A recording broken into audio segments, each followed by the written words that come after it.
volumes of like a cylinder, a sphere, a box, those types of things. And when we calculated volumes, a lot of times there was a formula, but I told you that formula was just really area of the base times the height, right? So if it was a box that had a square base, it would be x squared times h. Now if it's a cylinder, it's pi r squared because the base is a circle times the height. That gives us volume. So if I had a cylinder that looked a little bit like this, okay, in this scenario, it's not a circular base, it's a semicircle here. So whatever that area of the base was, if I would find that area, I could just take it times the height, and that would give me the volume of the entire cylinder. Okay, if it's a circle, we talked about the pi r squared h. Box, length times width times height. Those are the ones that you're used to seeing. But all of those have one thing in common. They had a base that was the same all the way through. Okay, but if I ask you to find the volume of an egg, can you just look at the end of the egg, get the area of that base, and take times the height? No, because the width of the egg changes as you move. So that's where this process is going to come in. So if I were looking at this solid, it says let A of x be the area of a cross section of S in a plane. Okay, cross section means if I just take it and slice, what shape am I going to be looking at? Okay, so up here you can see that little darker region there, that's like the cross section that I might look at. Okay, perpendicular to the x-axis and passing through a point S between A and B. The cross-sectional area varies as you increase from A to B. Would you guys agree? If I took my cross-section here, that piece would have a different area than the cross-section taken right here, or the cross-section that might be taken down here. Those cross-sections change as you travel through this object. So if I wanted to estimate the volume, we could do something like we did back when we were estimating area of curves. We took little rectangles, we added up the areas of all those rectangles, and then that gave us the actual area. We could take our solid and cut it into slices and find the volume of each slice and put those together to get the total volume. Would that be exact? No. When we did up the area of all those rectangles, we eventually found out that was the same thing as doing what? It was the integral, right? The integral gave us the area under a curve. So if I want to find the volume of this, we are going to use the same process. So if we were just looking at those solids, the volume would be the sum of each of those areas times the width. That would give you your volume. But in general, we know that the areas are really just the integral. Integral will give you the area under a curve. And for our volume, we'd have to throw in that extra piece for our height. So this is the actual definition of volume that we will be looking at. If we have a solid between 2 points A and B, then we will look at the area of a cross section. Okay, and we'll call that A of x. As long as A is continuous, then we can find our volume by integrating the area. When we have the equation of a curve, we do the integral of the curve and that gives us the area. If we have the area, we can integrate it and it would give us the volume of our solid. So let's try a problem. Okay, this is a formula that I've given you many times, 4/3 pi r cubed.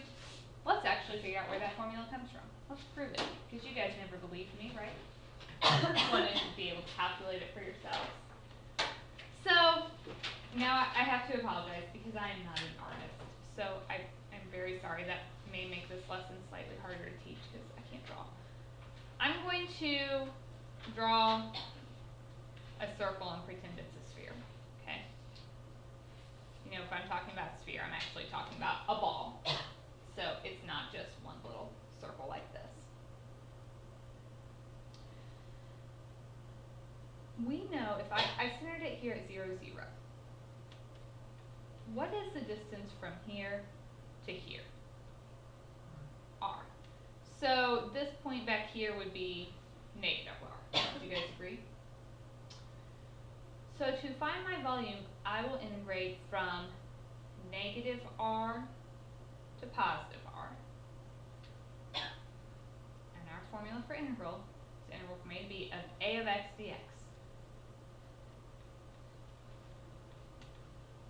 Okay, A represents the area of the cross section. So, cross section meaning if I took a knife and I slice this ball at some point, what kind of shape would we be looking at if I just took a knife and cut it right here? What shape would you be looking at?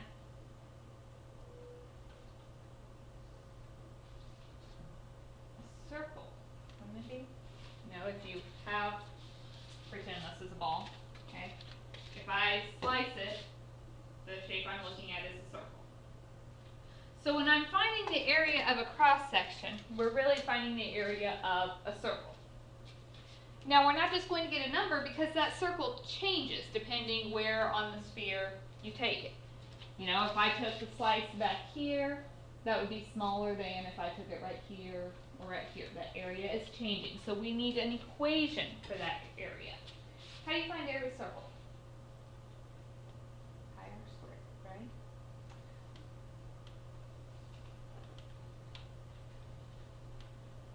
Okay, so pi, I don't know what the radius is, squared dx. Okay, let's figure out some expression for the area.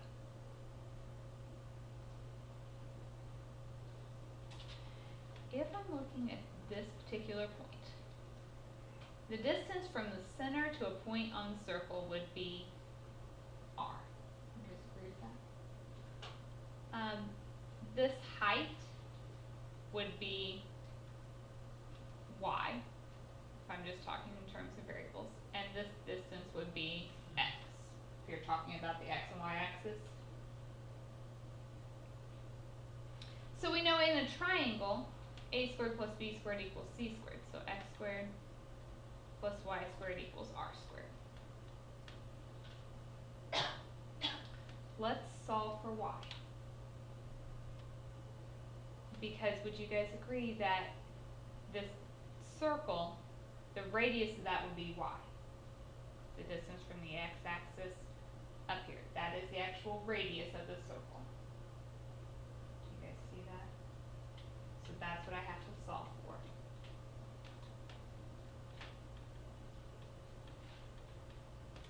We'll add a square root. Normally with that you do plus and minus, but a radius would never have a negative length. So the radius of this circle is the square root r squared minus x squared.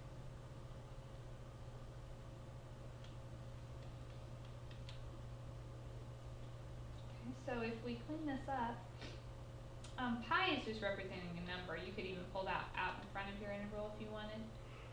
If you square a square root, that drops.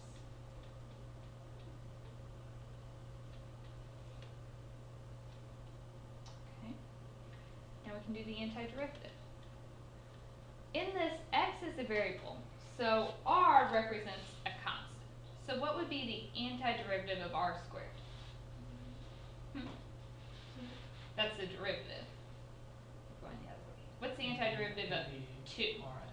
Yeah, the antiderivative of 2 is 2x. So if r squared is a constant, its antiderivative is r squared x. Minus x squared, the antiderivative would be 1/3 x cubed.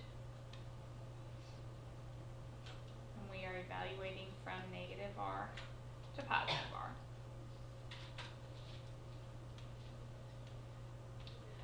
So if I plug in, if I put in an r, you get r cubed minus 1/3 r cubed. Minus, if I put in negative r, get negative r cubed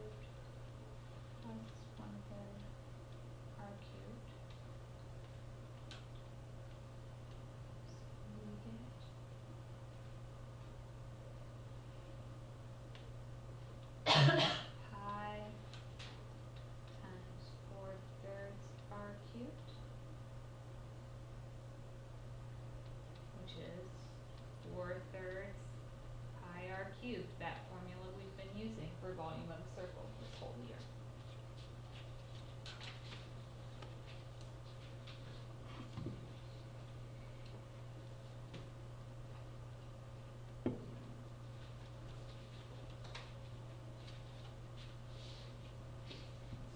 Questions? So the key to this is getting your starting and stopping points and being able to find the area of your cross section. Those are the two things that we have to be able to do. We're just going to keep working through examples today. Let's try some with maybe a few more numbers.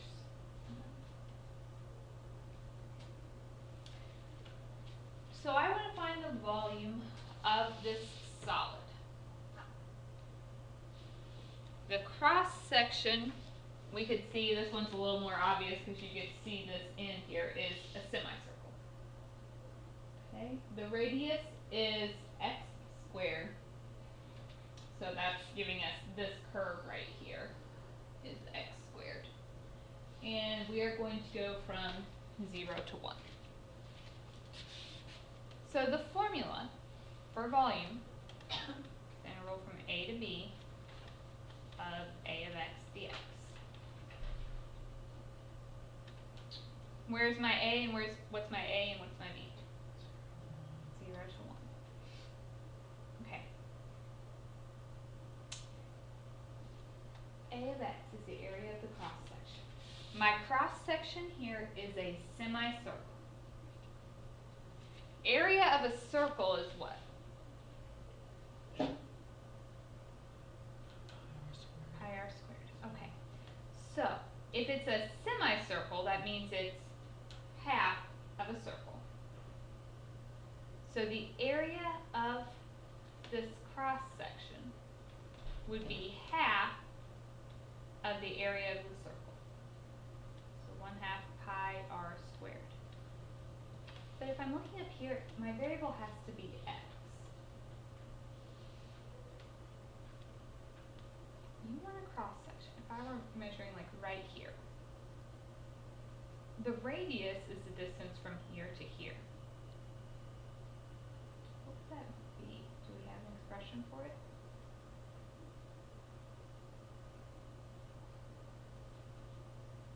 What's the equation of this curve? X squared. So would you agree that at any point the radius would just be x squared? Because that's the equation of that line. So my area of my cross section is 1/2 pi. My radius is x squared, and it will have to be squared because 1/2 pi r squared.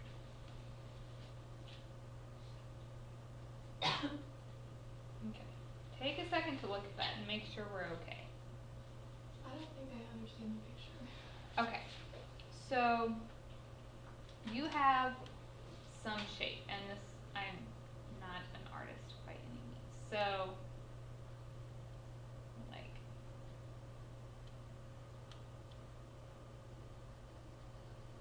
it's something like this. It's like a cone kind of coming out and forming a semicircle at the top. Okay. So when we are measuring at any given point here, the radius would just be the distance from this line up there. And I told you that the equation of that line was x squared in the problem. So that's our radius.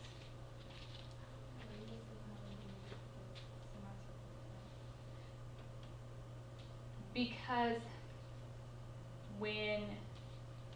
the radius has something to do with the semicircle. The semicircle is the shape of it. So if you're taking this shape and you just cut it off and you look down at it, you're going to be looking at a semicircle.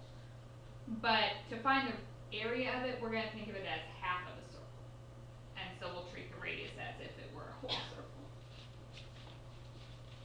Other questions? That's the hard part. Now you should be able to finish this problem from here. Got the integral from 0 to 1. This would be like pi over 2 x to the 4th dx. Integrate, so add 1 to the power, so that would put a 1/5 in front, so it's pi over 10 from 0 to 1.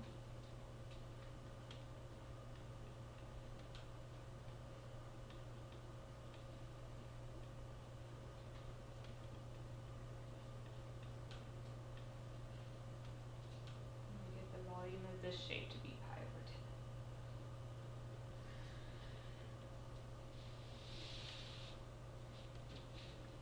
Okay, you guys have to draw your own picture this time.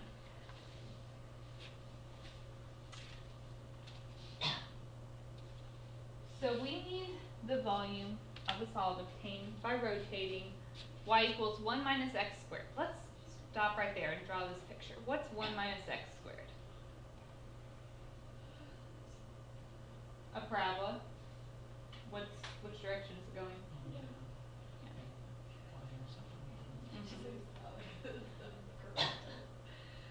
Okay, and it's bounded by y equals 0. Y equals 0 is the x-axis, right? So I don't even need the full parabola. That's the part that we have. So if I took that and started spinning it around the x-axis, so I take this curve and I start turning it, what am I forming? A sphere. You guys would agree with that? As it spins around, we'll get a nice little baseball.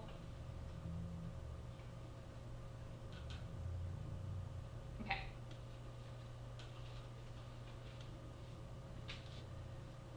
So, integrate from where to where?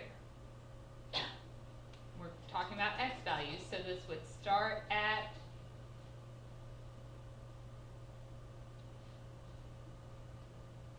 what's the x value right here, guys? -1, and it would end at +1. We'll go from -1 to +1. Okay. If you take a baseball or a tennis ball and you cut it down the middle, and then you look down on it, what shape is it? A circle. So the area of my cross section is a circle. We know that area of a circle is pi r squared. So we need to think about what would the radius of this be. So if you were to slice it, let's say I make my cut right here. The radius is the distance from the x-axis to this curve. What's the equation for this curve though? So that would be the equation for my radius at any given point.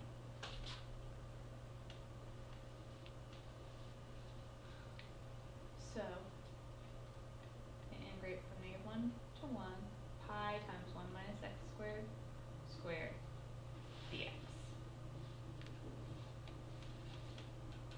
I'm going to go ahead and pull out my pi and maybe FOIL this. So that would give me a 1 minus 2x squared plus x to the 4th dx. The integrating is the easy part. We know how to deal with this. Antiderivative of 1,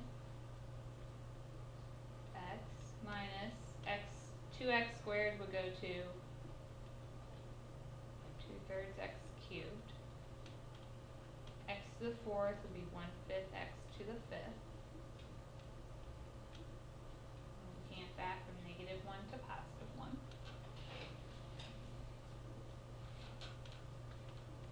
So then we just evaluate.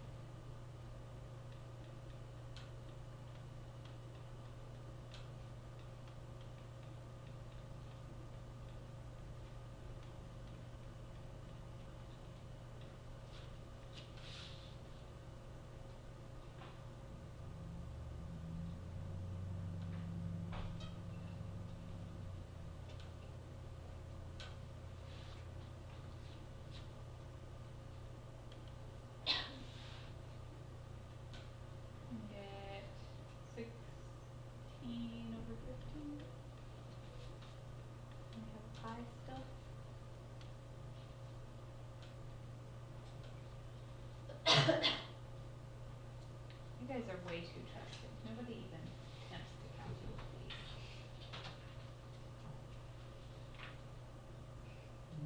I'm good with whatever.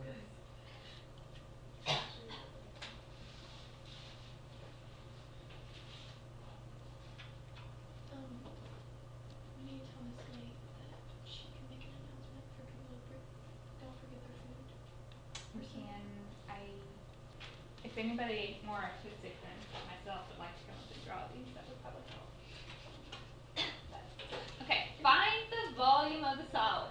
Come on up. Rotated, or obtained by rotating about the x-axis, the region under the curve, y equals the square root of x from 0 to 1. So, draw us a nice x-axis, x and y axis. We're only going from 0 to 1.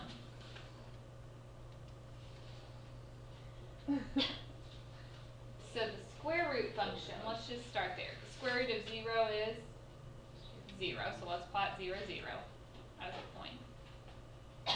Square root of 1 is 1, so let's plot 1, 1 as a point. Now we know if we continued we would have like 4, 2, 9, 3, but we don't need those because we're only taking this point. So this is a nice curve connecting those 2 points. But it's concave the other way. This is square root. Just hit undo up here. So it's curving down, and just stop when you get to that point. There you go. Okay, now we are going to spin that around the x-axis. So what is that going to make as we spin it? The cross section will be a circle. It's going to be more like a little Oval. Football? yeah, like half a football. Okay, so if we spin that around,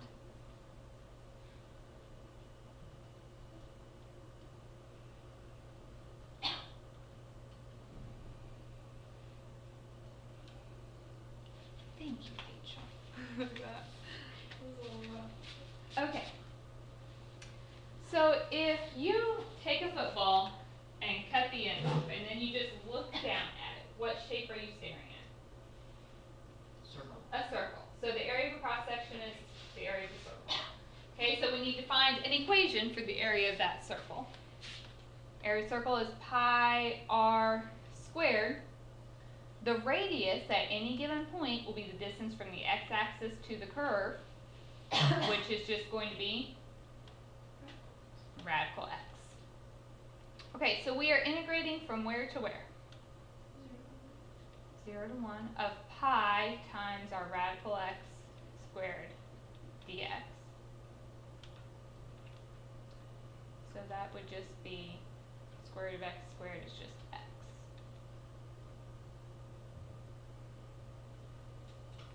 Okay, you can take out the pi if you want, you can leave it in. Antiderivative of x would be x squared, so it would be pi over 2x squared from 0 to 1.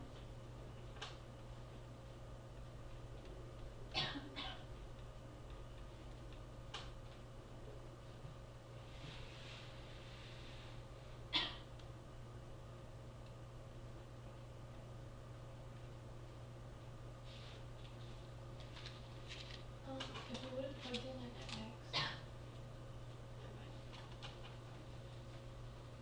I was gonna ask like what the integral would mean if we knew an x value. You have to have a rate change. Right. This is saying that if you took this curve, starting at 0 and ending at 1, the volume of that piece is pi over 2.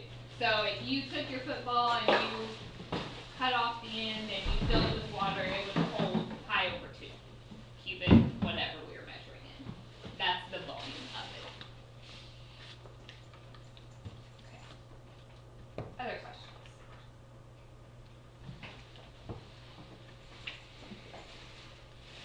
Okay, just like we talked about with the areas, sometimes it is easier to work in terms of y. I may try one of these and I'll probably glasses until we get through. I think we can do it though. So, last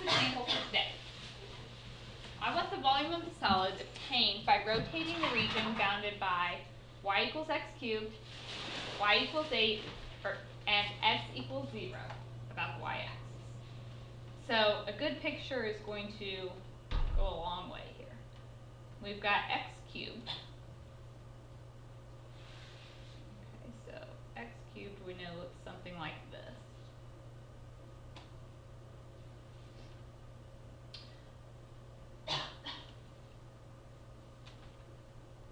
We are bounding there, y equals 8, so I didn't really plot exact points, but y equals 8 would be a horizontal line at 8. X equals 0, what's that?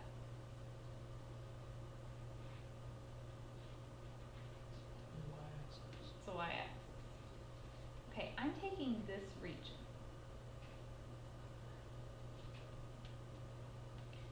So if you need to, you can erase the other stuff, if you want to kind of clean up your picture, whatever you need to do. This is the little piece I'm finding the volume of. And I am rotating that around the y-axis. So this time, we spin around the y-axis.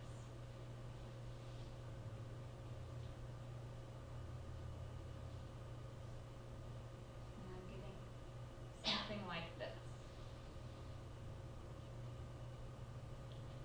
Now before, we did everything in terms of x because we had a left and a right endpoint. Do you have a left and right endpoint here? Changes it, doesn't it? No, the left and right here are different than the left and right up here. So I can't do it in terms of x. That means we're going to flip everything around and do it in terms of y. So I'm going to integrate. Okay, for x you go left to right, so for y you go bottom to top. What's my lowest point? And my highest point? Okay. Now I need my area in terms of y. So if you're looking at this, take a slice, look at the cross section, what shape is it? Circle. Area of circle is pi r squared. Okay, so the radius of this circle, if I take a slice, we are looking at it from the y-axis, so I would be taking a slice like here this time. So the radius of that is the distance from the y-axis out. What is the equation for this piece?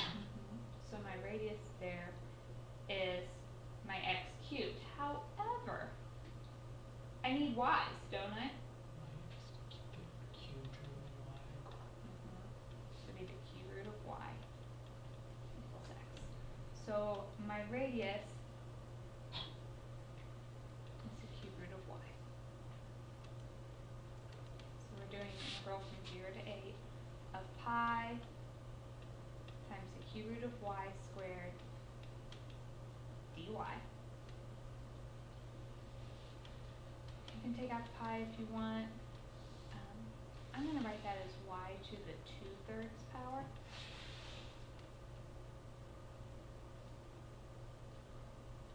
So then if you add 1 to your power, 2/3 plus 1 would be 5/3, so that would mean we need a 3/5 in front from 0 to 8.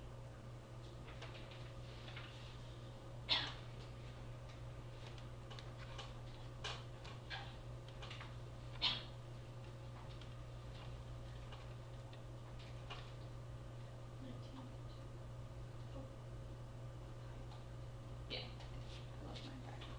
So we get 96 pi over 5, or 19.2.